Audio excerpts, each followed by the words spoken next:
Now, this year, we all know June was like the hottest June on record. I think 2 or 3 heat waves.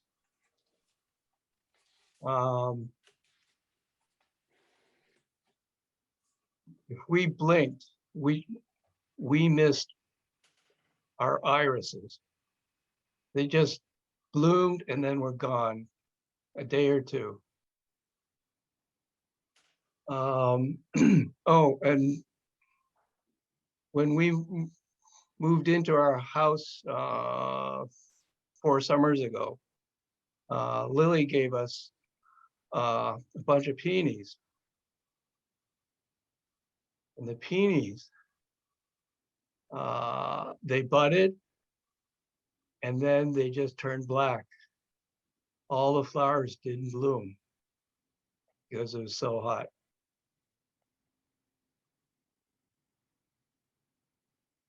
And then, of course, July. It's like I'm sure it's a record now how wet it is. It's just so.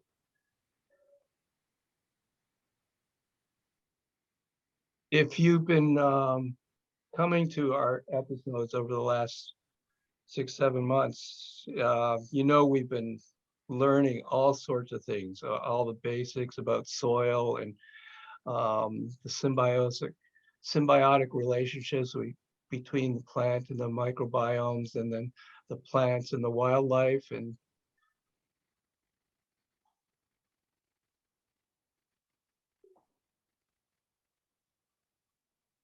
so if there were other flowers blooming in June, like the peonies and like the irises, and they just came and went like that, and the bugs were ready for them, and then they weren't there. Um, that's what we're starting to see. So I know in the promotion for this, it's like how to the promotion was, we're going to talk about climate change and how do we respond to that. And I know I don't really have answers for this. I mean, we have Preseda and we have other people who are much more knowledgeable about pollinators and that relationship, and how that is affected. And they can recommend different plants that we can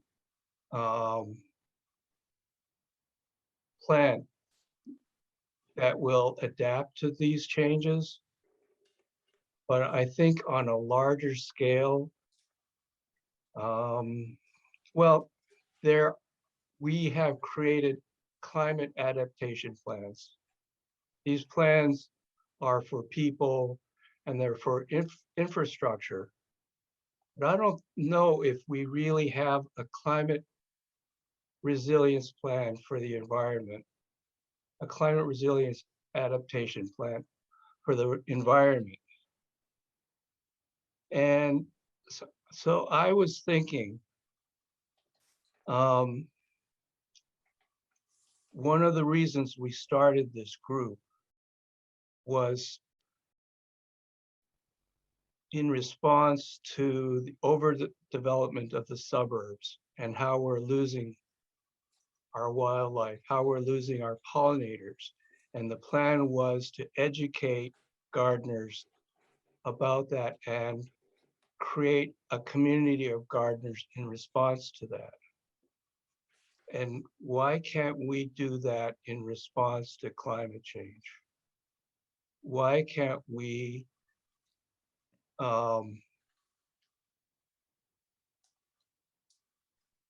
learn what to look for in our individual gardens?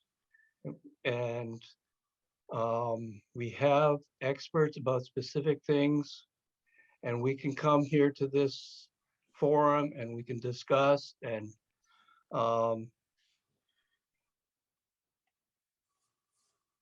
figure out as a community how to respond to these changes, these like to drought, to floods, to extreme swings in temperature, to unpredictability, to new invasive pests.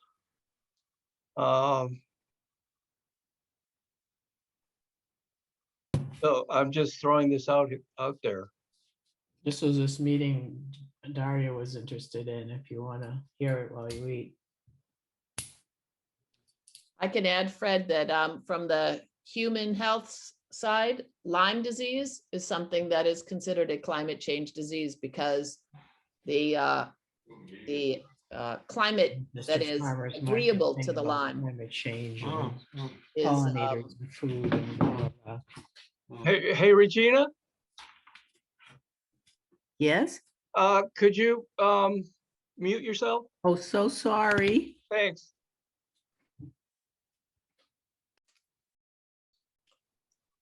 Yeah. yeah, so the areas that are tolerant to the Lyme spirochetes is expanding. And so things like that are, similar, just our place in the ecosystem. Yeah. I work at a Lyme clinic, for those of you who don't know, and I do the psychiatry, and it's profound.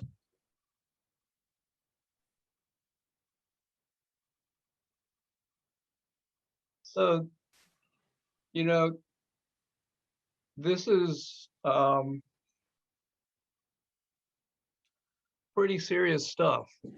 It's just, we're looking at pollinators and growing food and all that, but that's just a small part of the ecosystem. It's a small part of the environment. And it's the system that supports life on this planet, and it supports us. So I just feel like we can, it can be overwhelming, or we can, just by our individual yards and collectively, maybe we can do something positive about it. Create, as we've been teaching, is the more people that plant even just small parts of their garden, just for the first step, that could be literally the pollinator pathway that really helps. And fortunately, Massachusetts passed a healthy soils bill. There's so many farmers and landscapers and ecological groups that have pushed it through, and they got it through, and they specifically say they realize that it will improve climate resiliency, will improve water quality and farm viability. Because the other huge focus in order to have healthy soil is to focus on biodiversity. So the more variety you have, especially so the focus should be adding more things to plants to your landscape, and that priority is to add the native, to take the pressure off of removing every single non-native. It's to remove just the worst case and then plant a lot of the native to reduce the amount of grass that you have, the amount of normal quote unquote lawn with the noisy gas powered blowers and mowers and what have you. And just wonderful things are happening. The Kiss the Ground group has been literally talked to Tom Vilsack, who's in charge of the agriculture secretary. And the key thing is healthy soils literally draws down carbon. And it also, the healthier our food is, it helps with our health and also this wonderful bringing people out back into the gardens without the chemicals. Especially, it really helps with people's anxiety which we all feel on occasion for sure with this big problem of climate. But I've seen so many incredibly hopeful solutions all around the world, and so many people that are diving into to help. I mean, the UN even declared this decade UN decade of ecosystem restoration. So, and as some have seen Doug Talamay, it's like if you just start with a small little patch in your yard where you add biodiversity, and then when you have more time, keep adding. Yeah. Puseda, do you have access to that wonderful picture of the people who planted 2 or 3 million plants? I maybe do if you don't. It's unbelievable. That's just one of the most hopeful things I can see. And I mean it literally and metaphorically. Like, the best time to plant a tree is 20 years ago. The second best is today. I'll add, maybe while she's looking for that, I don't know if you guys know Jane Goodall's Roots and Shoots program. Yeah. Roots and Shoots is her outreach. I've been involved in different things with her over many years. And she has an update on her website about a primary school that is spending time surveying birds, pollinators, and butterflies. And they were learning how to record and monitor, and the kids had a wonderful time. And it's reported on her Roots and Shoots page. And I was thinking, we're all set up to do it now. Yeah. We can bring them in, teach them what's up, what's going on about the many layers of habitat and food, and who's feeding who and who's eating off which. And, we set it up to be the yard to be a lab demo. So I think the part that we don't really know about, and that people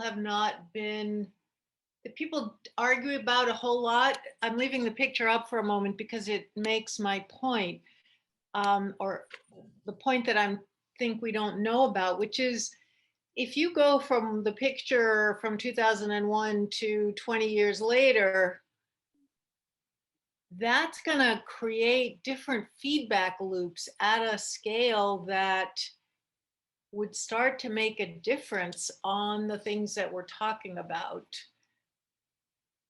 How much it can do that, whether it can change weather and climate, at what scale it can change it, I don't think we know that. But I think the important thing is not to give up. If the whole planet looked more like this picture than like this picture, it's going to have different heat and water cycles, period. It has to. Physics, the laws of physics will still pertain. And that's going to have a big effect. And we know that it occurs on the scale of, say, Phoenix, Arizona versus the desert around Phoenix. That even if you go from Winchester to Arlington, there's a sort of 8 to 10 degree difference, thermal difference, because Winchester has so many more trees.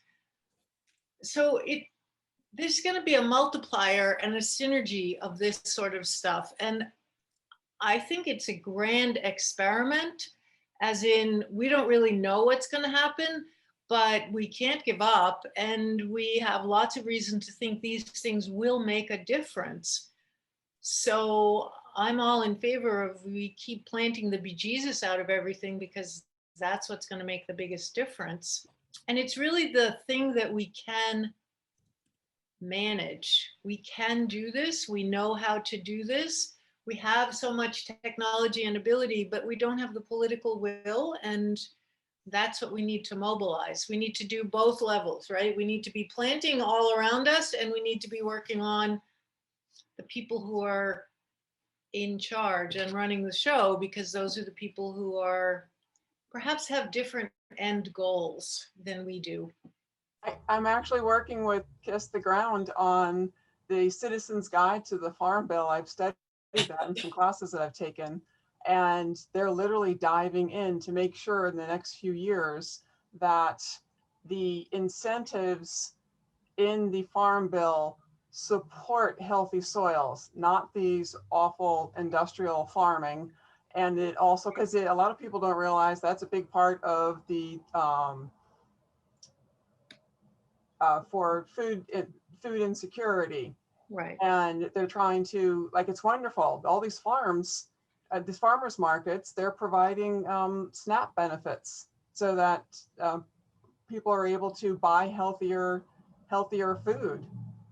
And because they've made the connection between the food, if you're lacking in healthy food, you have more chronic healthcare problems, which everybody complains about their healthcare premiums. If we helped reduce the chronic diseases, which is the big connection of healthy food, then we just have that much more money to then turn around and restore the ecosystems faster. And then once they're restored, then help nature do what it does best.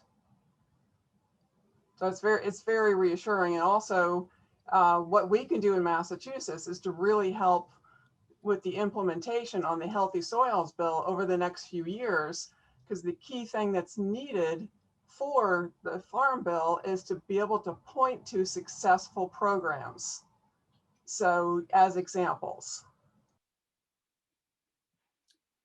It's also true, there's a couple of bills before Congress right now for supporting pollinator pathways, for supporting ag that leaves habitat for various organisms.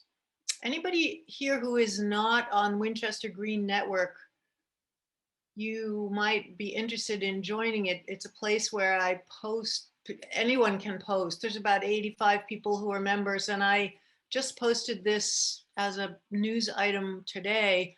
If you send me or Fred your email, I'll be happy to invite you so that you'll get these things, because it's important to see that other people are also trying to do this. And I would say we have 85% of what we need to do. We know 85%, the technology and whatever.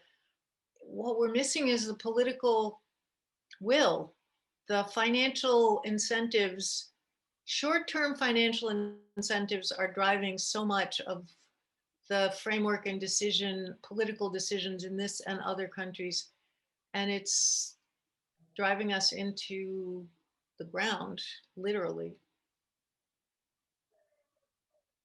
Fortunately, there are some companies like General Mills that are converting 1 million acres because they saw the huge potential, and they're also adding another layer where they're going to be the farms that they're helping convert over.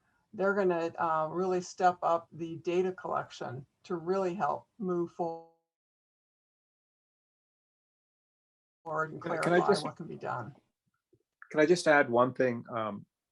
You know, the image you showed earlier, Preseda, what struck me and probably struck most of us is the aesthetic. You see that green, you see the lushness.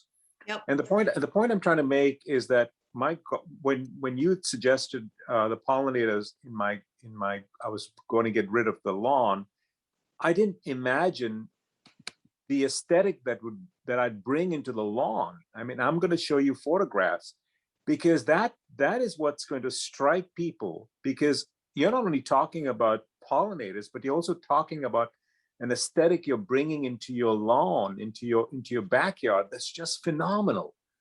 So, I mean, that's the thing. And I know you're doing something, and that's why I called in yesterday. You're doing something in the town. It's not just about the pollinators. You're also trying to beautify the place. You're trying to bring in an aesthetic, which is something that I think we should also emphasize. You know, and so I've actually started posting my backyard. You know, the few the seeds you gave me. I posted it on my Facebook, and I'm just sharing it. I'm saying, look how beautiful a stupid lawn looked like before, and look at it now. So I think that's what we also have to sell, the aesthetic. Well, and the aesthetic, to your point, is also physiologic healing, right? We Oh need my that God. Oh my, calm- absolutely. Exactly. I mean, I find myself going out in the morning, going out in the evening, just sort of like checking in on nature. I mean, oh my gosh. I check on my wife. She sits out there, has a cup of coffee, and just admires the little patch we have out there. Like an So, aesthetic absolutely. inside and out. Yeah. Absolutely. There are some states that are supporting for healthcare to literally prescribe going out into nature. Very true. immerse yourself, immerse yourself. Yeah, I'll also put a word out for Tim Ryan, the politician, I think he's Ohio. He's got a whole platform about regenerative agriculture and is pushing for some of that. He's kind of connected to the healthcare, functional medicine world that I'm involved with. It's neat to know that there are people out there who are trying to be informed and making it happen. So we live here in the suburbs. A lot of these practices are great for more rural areas. And I'm sure a lot of you have thought how to bring that into the suburbs. We can do that like Preseda is doing with partnering with the Conservation Commission, or what Ivan is doing with posting to Facebook and just showing his photographs of what he's doing with his yard. Sandy can attest to our yard. We've been working on it bit by bit, and it's really changed the environment in our yard and the wildlife in our yard. And I'm not sure if some of our neighbors appreciate it. With a family of rats going by and the groundhog that moved in, and I don't know, all these rabbits going through, just loving what we've done. But we also get flocks and flocks of birds, and it's just nature's coming back to our yard. Well, that's the- And the thing is that it's a trial and error. It's like what Carol said, is just keep planting. And some of it's going to disappear because it's not going to adapt well to the changes. And some of it's going to disappear because the rabbits love it no matter what we do to protect it. But we'll just plant something else. Yeah, I love how there's different ways that you can do it. The fact that Martha Stewart and Prince Charles are jumping in, so that if you can attract some animals and maybe distract other ones if that's the neighborhood you're in. But it's not like this all or nothing scenario that would, absolutely do as much as you can. But yeah, I find just too many people think that there's too many restrictions, but there's a lot more flexibility out there. Yeah, Carol, I'd love you to make a comment about how even when growing clover, you want to add diversity. Exactly. Clover is wonderful at providing nitrogen, and it's much better at providing nitrogen because it can be done naturally versus applying it artificially. But too much nitrogen is too much nitrogen, whether or not it's naturally or industrial. So I had to adjust and make sure that there's more grass growing and other more native type grasses and other ground covers to mix in with the clover. So yeah, so it all boils down to biodiversity and dosage, and work with your current context. Be careful of following what your neighbor does. Make sure you pay attention to what your conditions are. So there was comment about no-till farming. And part of that process, an essential part of that, is making sure your soil is always covered. Clover is a great ground cover, but there's all kinds of ground covers, and that helps the heat absorption of the ground. I heard buckwheat's good. Yeah, all kinds.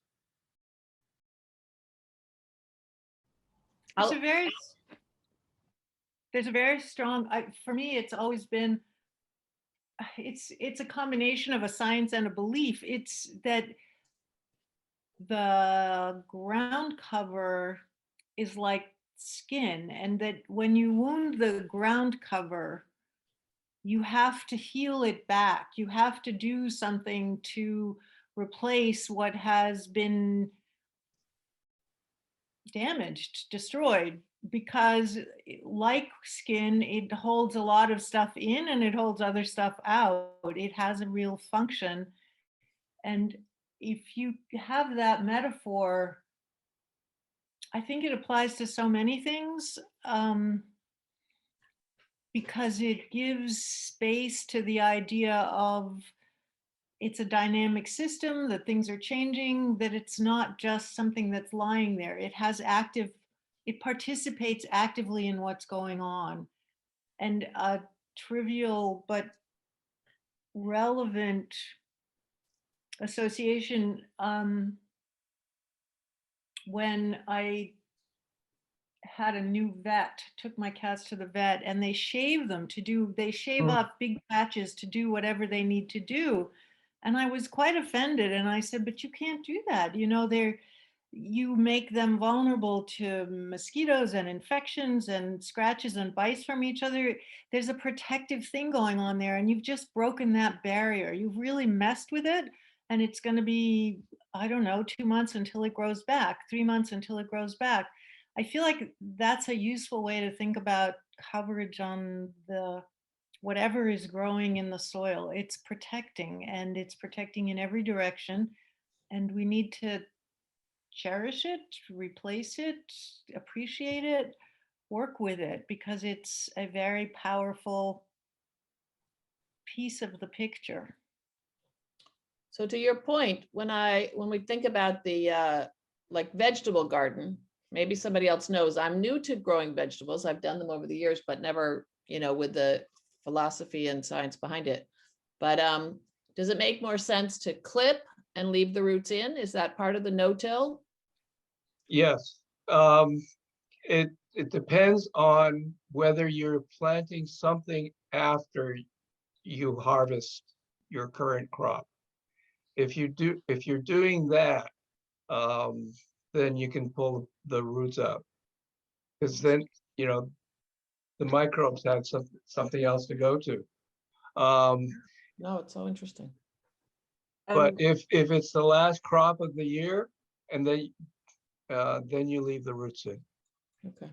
I'll add a little anecdote also to the clover conversation. On the internet, I bought some 4-leaf clover seeds, and I planted them in through the clover that I've got to cover places that we didn't just want lawn. And some of you might know I do child psychiatry, and I'm hoping that the yard will be an outdoor office space. Parents are loving the thought that therapy could include nature, which is just fabulous. But I had my first 8-year-old looking for 4-leaf clovers. It was just such a wonderful moment. We haven't found any, but I did plant them, I promise. But it's just such a, you know, he came in with the like, isn't that lucky? And how will I know? And he found some 2-leaves, and I mean, it was really quite spectacular. well, and actually there's that wonderful program that was started in LA, and this guy actually calls it Gangster Gardener. So he basically is taught what used to be really tough people to learn how to garden. And in the documentary, it's wonderful how they showed how they're too tough to garden, and then how they absolutely loved watching their gardens grow, and how they were producing things, and how they were bringing their friends in. And it was beautiful. It's a movie to see. Jenks the Gardener, is it called? I actually am trying to remember the name of the gentleman. I can add it to the In the chat. chat. Yeah, wonderful.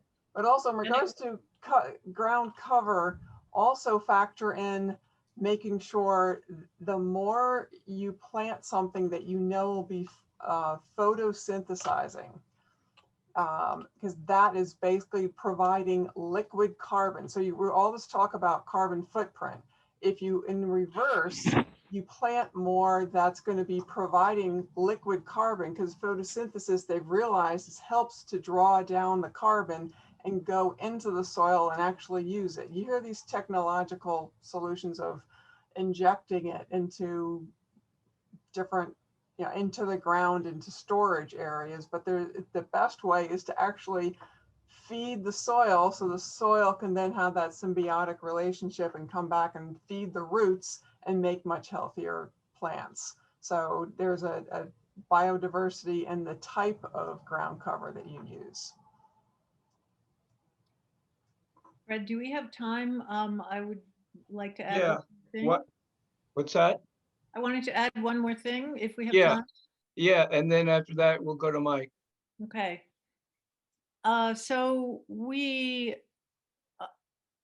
I think there's a holistic way of looking at this that we have touched on peripherally, but not explicitly. So I want to make some of it explicit. We want to feed, we talk about pollinator planting because we want to support the butterflies and the moths and the bees. But one of the things we need to get over is the idea that we can choose, we're going to do bug zappers, but we're going to plant pollinator plants. I feel like we need to have a more integrated view. We need mosquitoes and gnats, and because there are lots of things that eat mosquitoes and gnats, and if you keep trying to be inclusive rather than exclusive, it's going to heal things a whole lot better, because what we're really trying to do is to increase the amount of interactivity, whether it's among plants, between plants and the soil, between the microbiome and the plants, between the pollinator plants and their pollinators, among them, and then of course the insects and the birds and the bats that eat the insects, so that you have to keep thinking about who's eating whom here, what are the interactions that are happening, and where have we taken things out that are gonna shut down one chain of interactions. So much as we might not like ticks and mosquitoes, and certainly ticks are a health issue through Lyme disease, we have to be very careful about what the pieces that we try to destroy or try to manage. It's all part of the big picture. And to that point, if you keep yourself healthy with the microbiome in the soil and in your body, your immune system will be stronger. And when Lyme comes across you, it may not make an infection. Yeah. Right? We've And talked there's about clover. the healthier the plant, the more it's protected against the invaders in the plant and the diseases. And clover, the clover flowers makes an incredible tea that's on every internet page I went to. It specifically says it helps to build your immune system. I was like, I should have sold it last year. Okay, but wait, I need to add one thing. Clover also is full of pseudoestrogens, and they will really mess up your cycle. So I wouldn't do clover tea, frankly. I So- have it's very disruptive hormonally. It's an endocrine disruptor of the first order. That's If you have interesting. too much of it. That's, yeah. So does anybody know how to actually grow healthy dandelion? I've heard that dandelion is one of the most healthy things, but I'm scared to actually do the ones in my yard. I mean, eat them. Anybody have thoughts about that one? Yeah, Dandelion seeds that you can buy at the market. yeah, it's not the growing part, it's getting over that thing that anything, well, it's like we have a mulberry tree in our backyard, and it's like it gets to the point where the whole tree is like so heavy with mulberries, but it's like, oh no, the berries we get at Whole Foods and Market Basket is so much better than the berries on that tree, even though it's right there. And No, I hear you. yeah, Wait a second, are you saying you don't eat those mulberries? we're starting to. The neighbor has a mulberry tree, and the birds and I have a great time every Yeah. summer. Just, Oh, the birds love them. oh my I God, do love them too. so do I. And they make beautiful pie and jelly and jam, just saying. Yeah, If you don't want them, I'll come pick yours, Fred. okay, And they're expensive. yes. And our next crop are elderberries too. So I'll do that in a second. Let me just explain a little bit about what I'd like to talk about, what you invited me here for. I love hearing all of this stuff. I do teach at the high school at Winchester High School. I am the former director. I'm no longer the director. I'm teaching full time, but that actually helps me out a lot because instead of teaching 1 or 2 sections of AP Environmental Science, we've got let's see, what is it? 2 sections of AP Environmental next year, and we're adding a section of CP, College Prep Environmental Science. As director, one of the things that I always grappled with, I felt so strongly that everybody needs, like all of our students, director is 6 through 12, so I was concerned with middle and high school, that in our science classes, these kids get a good foundation of environmental science. And really what that really boils down to is systems. As some of you already talked about that a lot. It's just all about the interactions. And so, part of me as director wanted to kind of mandate that everybody take environmental science, but it really wasn't something that we were going to be able to do in our school system. And it turns out that we don't really need to. We've done so much hiring over the past 10 or 15 years. I think almost everybody that we've hired at the middle school has come from an environmental science background.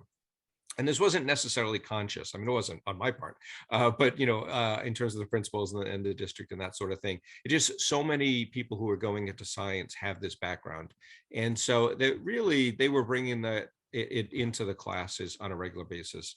Anyway, so even just with our core curriculum, but it's exciting at the high school now that we've got a CP environmental science class that'll run next year for the first time, and CP is basically it's non-honors. And so it really reaches a different crew than the AP environmental science classes do. A lot of students will take AP classes because it says AP, not necessarily for the subject matter, although so many of our students are so into it, which is great.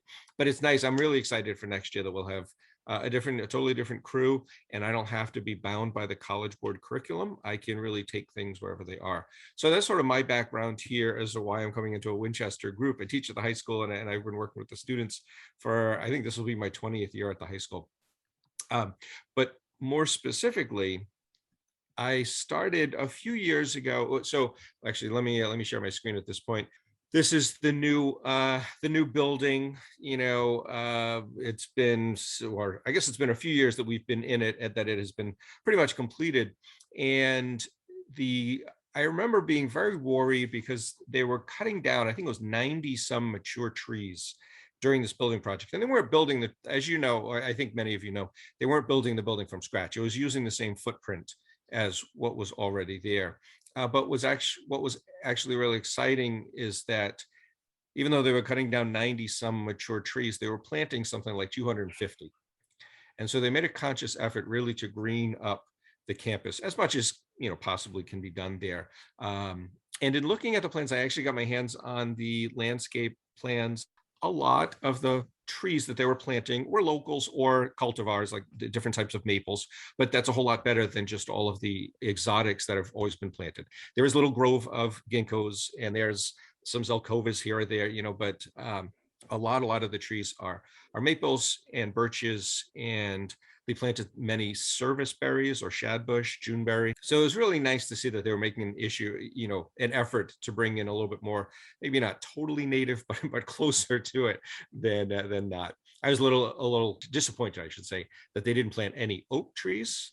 Those of you, I think some of you were talking about Douglas Talamy earlier. Obviously, the oak tree is the stalwart for bringing nature back. But I guess I can understand that with all the acorn issue on a school property. But what I'm trying to do with the students, we started, let me zoom in here on this side. I think this is like the, let's see, what is this, the east side of the building here. Oh, this doesn't want, there we go. A really large area with multiple raised bed gardens. And so there's 3 giant ones here. I think there's something like 16 by 20, 3 of them here, and then some smaller beds, some raised beds here, like at a chest level here, and then even the 3-bin compost bin. And so right in the middle, I ran with this right away. As I had, before the new building project, we had gotten the gardens started again. And so I sort of staked out my own space here, and I took the middle large plot and got permission to plant a pollinator garden. I don't know if I actually got permission on that, I did. And so let me switch over to the pictures here. Very interesting to watch from year to year how things have changed. The first year, I think I had mostly, I forget what the name of it is. These really pretty yellow flowers, partridge pea, came up all over the place, and some other things. It really wasn't that much. But over the course of the next several years, different things have come up. So this is what the garden looked like a couple of weeks ago. We've had tons of this. Let's see if I can zoom in a little bit here. I think it's like wild bee balm, bergamot, I think is what it's called. There's wild grape coming up in the middle of it. I didn't plant that. And then this year, for the first time down here, I don't know if you can see my cursor or not, but these orange areas, that's actually swamp milkweed, which is interesting. That must have been in the seed packet, but some of these things take a couple seasons to come into seed. Like, they have to go through the freeze thaw cycle. I think that's probably what has happened. Things have changed. This is what it looks like today. I took some pictures today, and it really doesn't do it justice. This flea bane all over the place here. There's still a little bit of that swamp milkweed. The bergamot's kind of going to seed now, but the goldenrod is really taken over. So there's tons of stuff. Black-eyed Susans are still back here. So there's tons of stuff happening. And let me show you this quick little video if I can. So I don't know if you can see any of the bees are all over the goldenrod right now. But this summer, we did some enrichment. I'm going to stop my share here. I did an enrichment course in nature journaling. And so I took some kids out just directly to the garden, to the pollinator garden.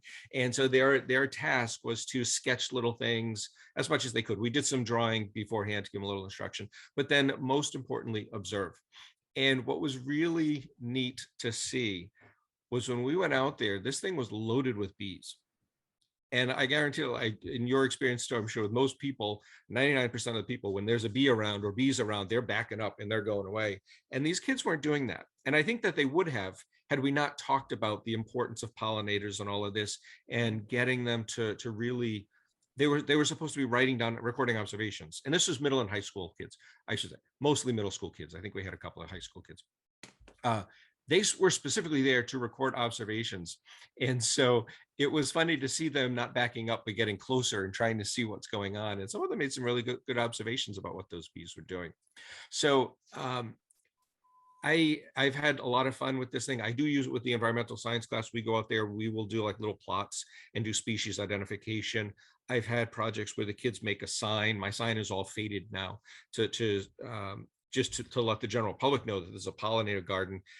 I guess a couple of months ago, somebody came by and was complaining to one of the teachers about this unkempt garden that somebody was letting, just go crazy. And I'm like, I guess it's time to put a new sign out there so that people will know. And that brings up the point that you were talking about as well. Some of you were talking about is the education piece, is getting people to understand the aesthetics of this, and not only the importance biodiversity wise, but also the aesthetics of it. Like, change the aesthetic. If the Joneses have the lawn, let's make it uncool to have a lawn, right? And let's have it be cool to have something else. Douglas Tallamy talks about that. I know you were all talking about Douglas Tallamy earlier. So it's really cool. I think, I love being able to find stuff that I'm interested in and that I think is important, and I think helps the world be a better place too, right? That I can share with the kids. And a lot of the kids do get kind of jazzed up about it and get excited about it. Certainly the environmental science students do. And there's a lot of kids in the environmental club. It was very active this year. But trying to bring in more people as well and get more people to understand the importance of this native stuff. And then if I can, I'm going to go back here and share my screen again, because I want to show you this area over here is what used to be parking lot, and this used to flood all the time.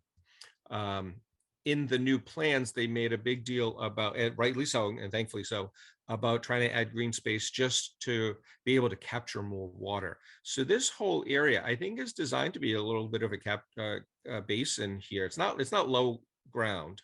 It's just flat. It is just a lawn. There is a swale right here.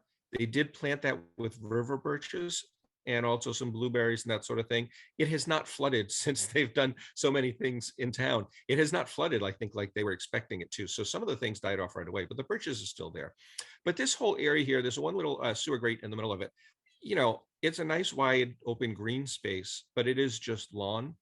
So sort of my next pipe dream and something that I want to work on this summer is to write a grant to add another pollinator garden. I'm thinking to surround the sewer grate right in the middle there, right? I mean, this is mostly, I don't want to say wasted space, but there's not like there's a whole lot of sitting area. I mean, it is just a lawn. I don't know that we would be taking too much away from that if we were able to add a pollinator garden in here. And so I think that that would benefit certainly the bio students and the science students, but also the art students, because they can go out and do things, drawing, get an inspiration from that. But also with the school and the district has been so focused on social emotional health. It's a nice area to just go out and chill out with, looking at the birds and the bees in natural, somewhat natural setting. So that's sort of my next plan. I am excited to hear President talk about the planting of the river. One of my next pipe dream is along those same lines. This area here would be a really nice area for our science students and art students for that matter, to be able to hang out around and do some, in the case of science classes, to do some observations and studies. And, it's just full of invasives right now. It would be awesome to be able to replant this area right here, or maybe something off to the side, like we have a little access by the bridge here, maybe something over here, I don't know.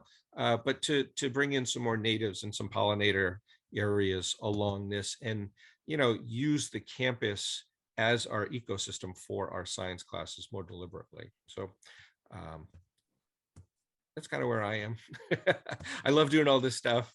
And I hope that I know a lot of the kids do that are in my class. So, but that's what I'm hoping. That's what I'm hoping to do.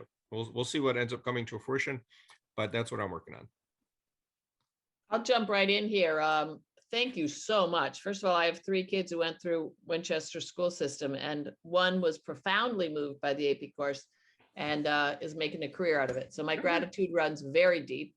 The other thing is, I don't know if you know me, I don't have the same last name as my kids, but Linda Forsyth, and I'm a child psychiatrist. So your social emotional health angle is very dear to my heart. Mhm. And if there were any contribution that I could make, volunteer to support this idea. One of my kids ended up coming through the art system at Winchester High School, went on to become an art major, and is now very deeply involved in that too.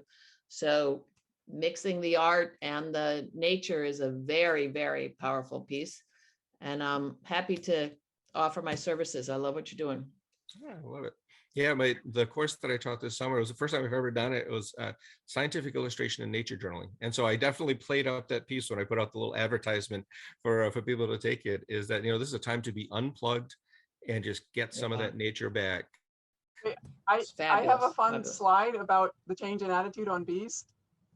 Has anybody seen this going around? I Yep. remember when I used to see a bee and go, yikes, and now I'm all like, wow, hi, can I get you anything? Need anything? Want to borrow the car? That's fabulous. Thank Yeah, you. I think we definitely fear what we don't understand. So We also could pull in there's some beekeepers in town. I think that might really enjoy coming and teaching us a little bit more at a deeper level. yeah, that's one of the things we do talk about, is the importance of bees, of course, in colony collapse disorder. But we also talk about how one of my favorite anecdotes from a book was, because of course honeybees are not native. The European honeybee that we all keep is not native, but that they've done studies that the honeybees, when they're the only game in town, so when you rent the honeybees to bring to a farm, that sort of thing, they get lazy. And I joke with the students, because I'm a union worker, I can say they get like union workers. Like if they're the only game in town, they get lazy and they don't travel to as many flowers per minute or per hour or whatever. However, they did the study. But when you do have competition, when you have native pollinators in the area, it's better for everybody. The honeybees work harder because there's competition, and the native pollinators are there, so that's better for them when they're not usually there. So it's a fun little thing that we need both. For Mike, I'm on the Conservation Commission, and we have a big effort to restore the Aberjona embankment around Mill Pond, Judkins Pond, and the whole town center. And we've done a lot. We've been spending 3 or 4 years on Mill Pond, and we hope to get to Judkins Pond. We did get the trees in along Skilling Road. Could I show our Yeah. video of that, Fred? It's about Sure. 3.5 minutes. Will work. Can people see my screen? Yep. Yeah. And then you can just Google. Chester's built on the banks of the Aberjona River, and we're fortunate to have such a beautiful river flow through our town with Mill and Judkins ponds and the iconic Center Falls Dam. Currently, the river and views are challenged in many areas with invasive and overgrown plants that limit access and enjoyment. Prior to environmental protection laws being put in place, rivers and ponds were often cleared down to the water and accessible, but lacked much natural beauty.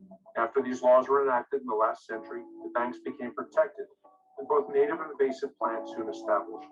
With little upkeep, waterways have often become overwhelmed with invasive plants brought in by wildlife and the flowing water. The Aberjona Initiative was established by the Conservation Commission with the goal of working to reclaim our river resource while still maintaining a healthy habitat for native plants and wildlife. Our goal is to provide plentiful opportunities for people to view and engage with our downtown waterways and along the bike path in the developing riverwalk. Through the removal and management of invasive plants, addition of native trees, shrubs, and flowers, we want to make these waterways a central feature and attraction in town. In 2019, downtown Winchester was designated as a cultural district by the state. And a key part of the Winchester Cultural District Partnership revolves around access to our waterfront, the Riverwalk, and the new bike path. In supporting this important designation, it is critical that we reclaim our waterfront from Shore Road by the high school down to the Waterfield Bridge to the post office by providing opportunities for residents and visitors to appreciate and engage with this beautiful resource. Elaine Breland is the administrator of the Conservation Commission, and she has been involved in protecting Winchester's wetland resources for many years. The Aberjona Initiative encompasses an area of the Aberjona River from Waterfield Road to the Center Falls Dam, plus Mill Pond and Judkins Pond, an area that's been a landscape attraction since 1914. We're looking to restore the beauty of this original landscaping by cutting back overgrowth, planting trees, and planting native plants to provide a wildlife corridor. We envision this area with a river walk, a place where people can come and enjoy natural beauty, appreciate public art, and a place which can be a contributor to the local economy should businesses wish to stage events. Over the past 10 years, Julie Riemenschneider has worked with several grants to map invasive plants and create a landscape master plan. Her work has been instrumental in guiding the Conservation Commission in its efforts. The way Winchester Center looks today is largely a result of a landscape design done by Herbert J. Kellaway in 1914. The dam, the ponds, the open spaces around them, and their relationship to the civic buildings were all components of this plan. Our current landscape master plan honors the original intention by clearing vegetation to open up views of the important historic buildings and removing vegetation to reveal the bridges. Our river is an important resource, and we hope these improvements will encourage others to visit and enjoy. Since 2019, the Conservation Commission has been working with Parterre Ecological to remove the massive amounts of invasive material around Mill Pond and to mitigate the reestablishment of these plants. We at Parterre Ecological came in 3 years ago with approval from the Winchester Conservation Commission to begin restoration around Mill Pond here in the center of Winchester. In recent years, after removing a large quantity of the invasive plant species, we've also begun planting and installing native wetland wildflower species for aesthetic value as well as habitat restoration around this pond. Our goal is to continue working with various town employees, boards, and organizations, the DPW, the Winchester Cultural District Managing Partnership, the Select Board, and every other group or individual interested in working towards our goal.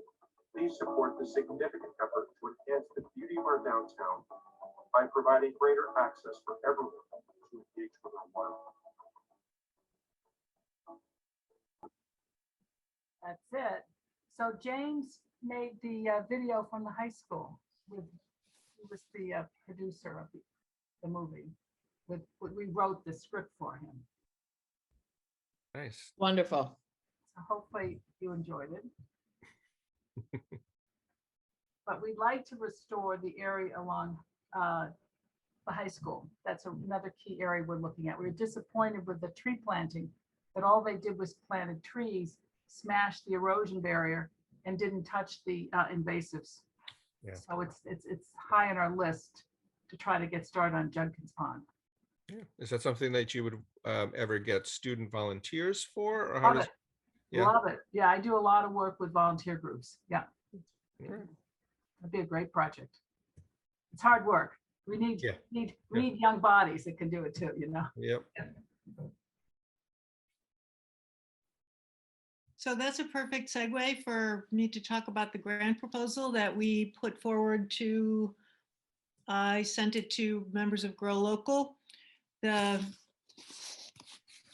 idea was it was triggered by a Keep Massachusetts Beautiful grant competition. They give 5 grants a year to groups who are particularly focusing on something to do with pollinators.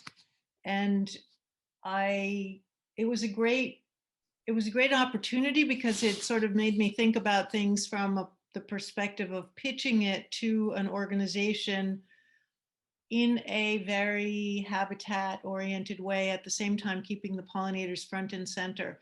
And if you read the proposal, you know this. I ended up thinking that really what we needed was hedgerows, habitat hedgerows, which you can think of a hedgerow as being an integrated bunch of plants focusing on some woody plants to create 3-dimensional habitat with as much biodiversity as you can pack in there. So the basic unit of a hedgerow is a tree with 3 to 5 what will be big shrubs around it, and something with prickly so that you can get a vine going up in there to help protect birds' nests, and then pollinator plants, native plants around on the grass level, replacing the grass.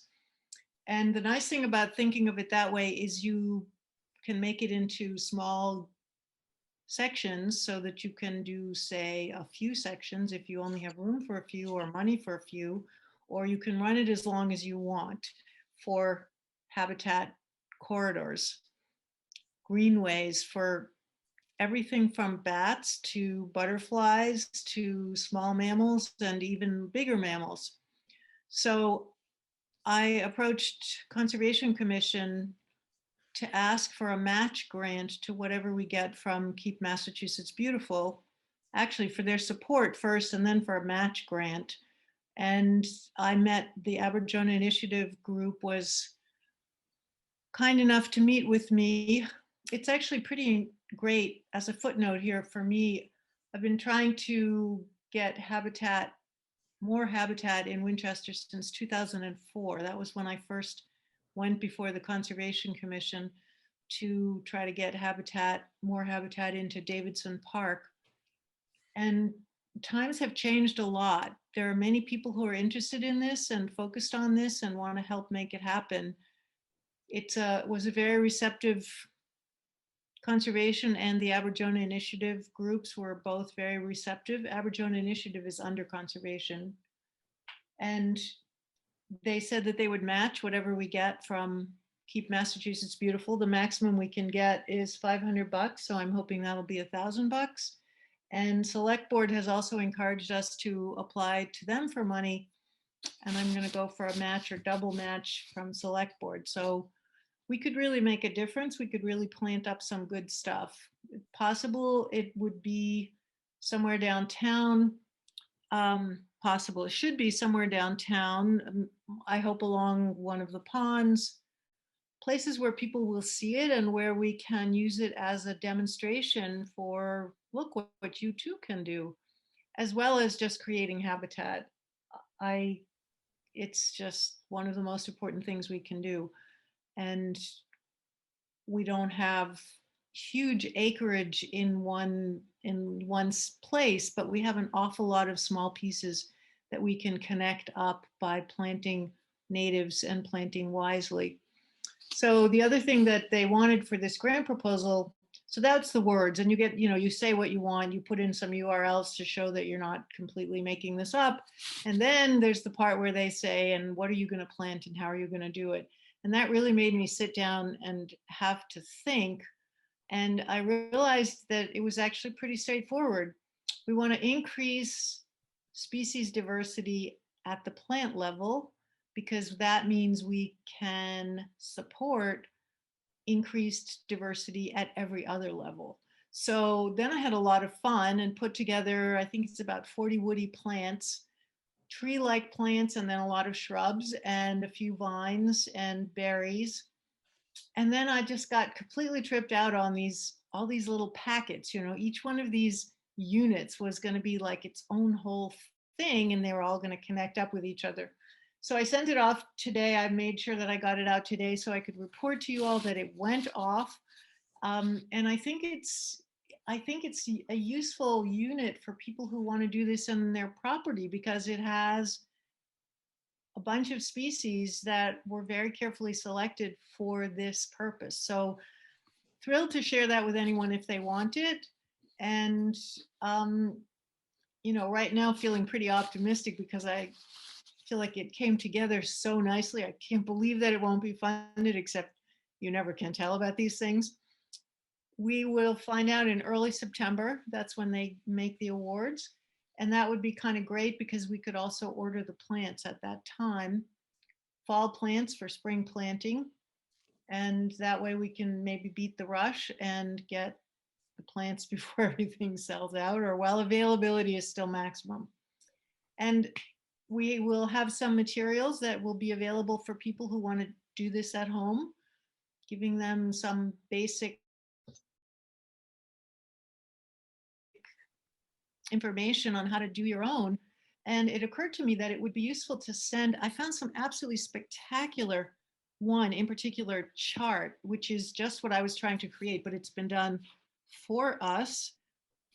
Botanical plant names, Latin, and across then the different months, and when it flowers, and then match that onto butterfly plants, butterfly season, so that you can really create, you can either buy one of everything and then you'll have something all the way across. Of course, I'll send it to everybody all the way across the season. You want to plant from as early as possible, which now is February, until as late as possible, which is kind of October. And so that there's food and support available across all those months. So it's a lovely resource, and I'm going to send it to the people from whom I buy all the time at Mahoney's and other nurseries and say, look, these are the plants we want you to buy. This is what we really need to have here. And you know what the demand is for native. Do it. This is how we're going to get some momentum going here. So it feels like a productive thing whether or not we get the funding. And I think if we don't get it from Keep Mass Beautiful, we should do something like a GoFundMe or Kickstarter for small amounts of money so that we can get the first one going. Maybe we can work with a high school, because that would be a nice place to put it in that. And you can pick your size of the unit. I went with 25 feet, each section being about 25 feet. And we're talking about 100 yards. So if you have a smaller place, you can go with a smaller size and you can plant the smaller trees. Luckily, where we're looking to plant this, we can have huge trees, which in town gets more and more difficult because people are worried about the wires everywhere, and so we can't plant tall trees. But there are all kinds of birds, for example, who only will nest in very tall trees. And so if we can have that somewhere away from the wires, we can increase the diversity for Winchester overall, maybe not on any one plot, but across the town, we can make a really substantial difference. So that's where we are with that. Yeah, I'm pretty excited too, in case you can't tell. It sounds great, Priscilla. I'd love to see your list. Definitely. And it's only one. I mean, I'll tell you what, if you're not So Fred, I never know this part. Do we have the emails of everyone who is on tonight? Yes, because you wrote to people. Yeah, there are a few people I'm not sure, but if they want to either email me or put it into the chat, their contacts. That would be great. So I'll send it to everyone who's here this evening. Not because it's, you know, the be all and end all, but because it's kind of focused on Winchester and what we can probably do here. And it's a good start. So I'm happy to do that. What looks different to me from other pollinator plantings that I have seen is that this is very three-dimensional and four-seasonal. And a lot of the pollinator stuff I've seen focuses much more on the summer and the flowers. But if you don't support all the life stages, it's not going to help as much because they need to overwinter, the larvae need to develop, they need to be eating the leaves and stuff. So I feel like it's a much more holistic solution, potentially. And yeah, I think we should send it everywhere. If we have places to send it to now, I'll just, you know, tweak and take out whatever to make it fit the new stuff. I'd be happy to send it out everywhere. It's a beautiful balance to the overwhelm, dread, and hopelessness that comes with some of the climate words. And I think people, I mean, I talk to young folks all the time and they're saying, what should I do? And if I were to ask somebody just neutrally, not looking at habitat or, you know, climate or anything, you know, just a totally neutral question, 7 out of 10 think that's what needs to be done. And they need ideas like this. So I really think there's a pool. You know, that can be Earth tapped. Day is over 40 years old, which means that, for example, all my students at UMass and all the people that you're talking about, Linda, they've all been brought up on the idea of Earth Day and everything that goes with it. They get it. They're not the ones that need convincing. They not only get it, they know that it's bad. And at least for my students, they have two reactions. One is they want to pitch in, and the other is they drop out because it's so overwhelming. So anything we can do to help people feel that pitching in is worthwhile is really big. And this also has such a visual 3D participation viewing after, right? You can go back and visit it, as I was saying, even about my yard. You know, it's not a donation that you're making to far away. It can be so local, right? So I think the Kickstarter thing is a really good idea as well. Yeah. Yeah, I think you should definitely make an attempt there.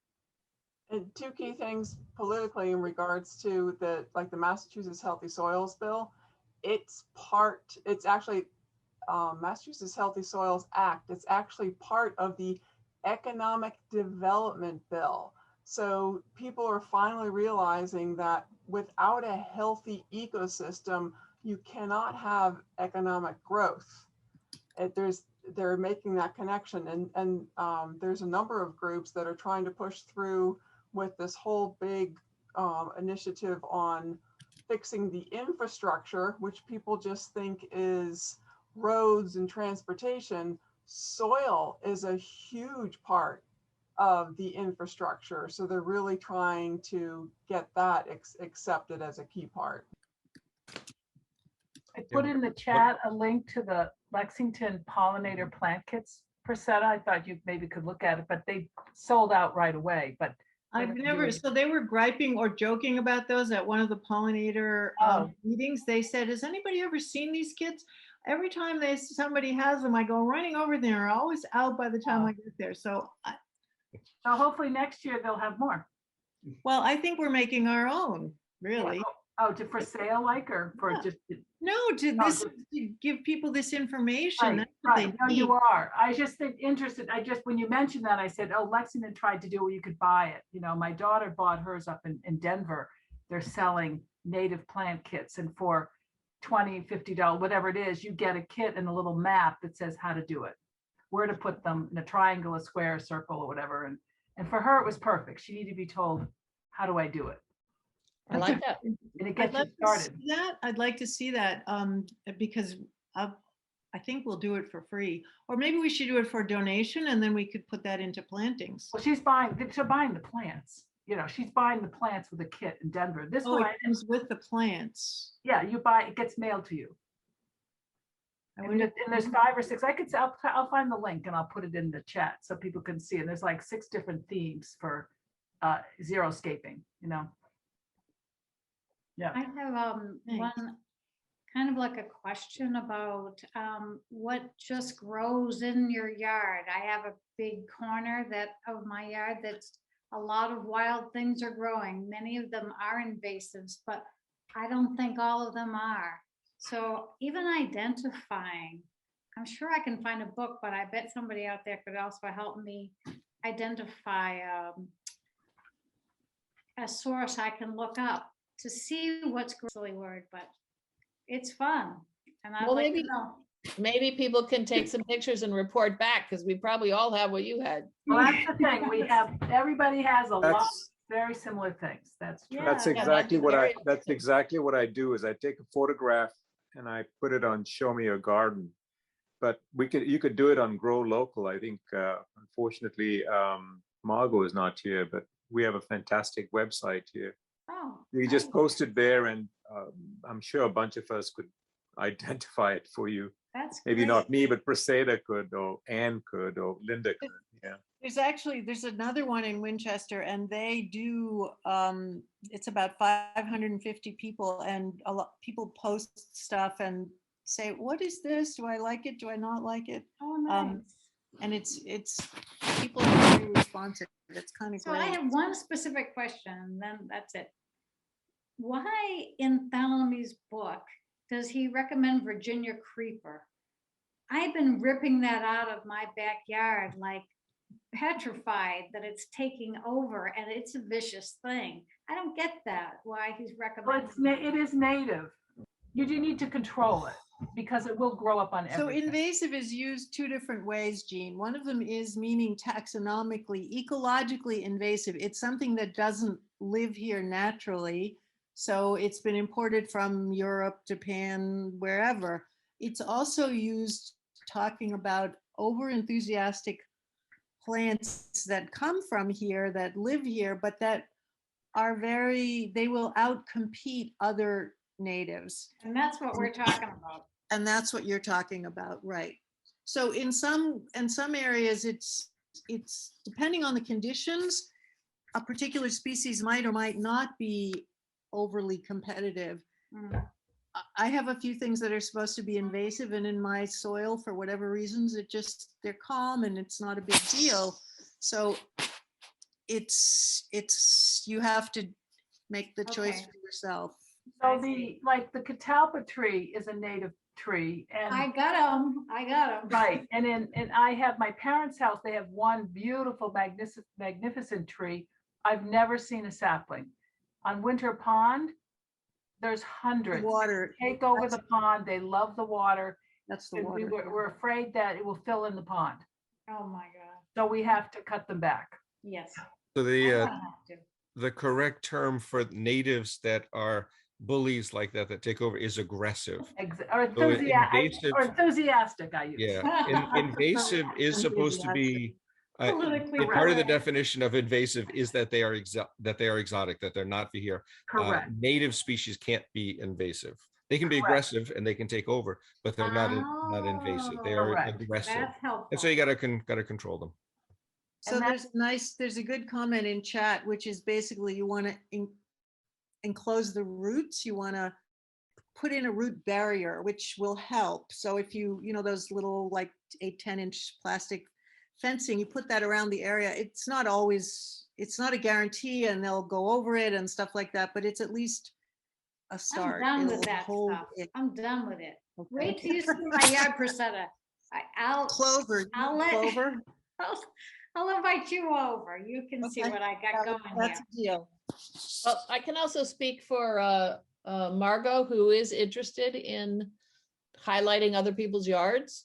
Mm. And if anybody is interested and would like to do something a little bit more involved, I think she's very interested and would like to bring in the story that goes with these. So feel free to offer up. I know she's not here to Well, that would be really fun. be fun for Okay. us too. So it's just after 8:30. We're coming to end of another episode. preview for the next one, something a little completely different. We've been talking about this bionutrient meter. And I just heard that it's going to get mailed out next week, and probably by the middle of the month, it'll be something for us to play with.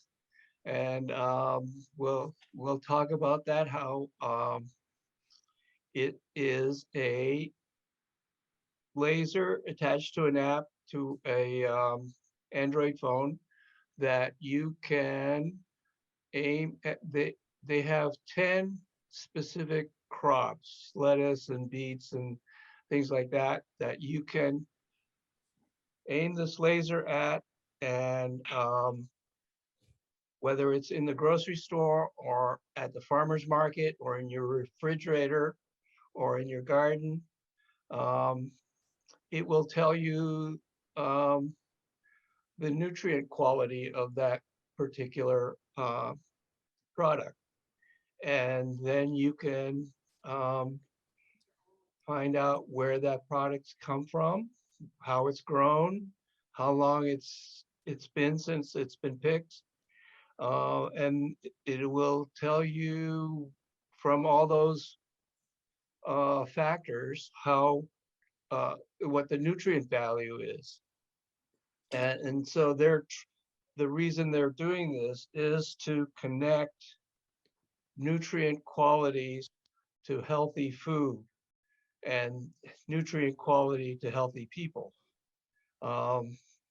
and healthy people to healthy growing practices.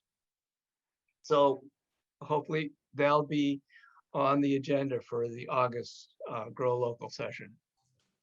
Yeah, and I'd like to add that anybody who has been growing stuff in the vegetable category and with a sense of nutrient density, send in pictures. Like, we'd like to honor what's been going on. August will be a time when there'll be, some products. We haven't done much on the food side. I'm excited. Great.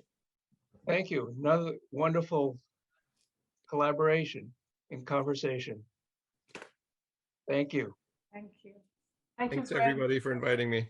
Thanks. Thank you very Thanks for much. coming. Mike, you're welcome back. All right, Yeah. send me the link.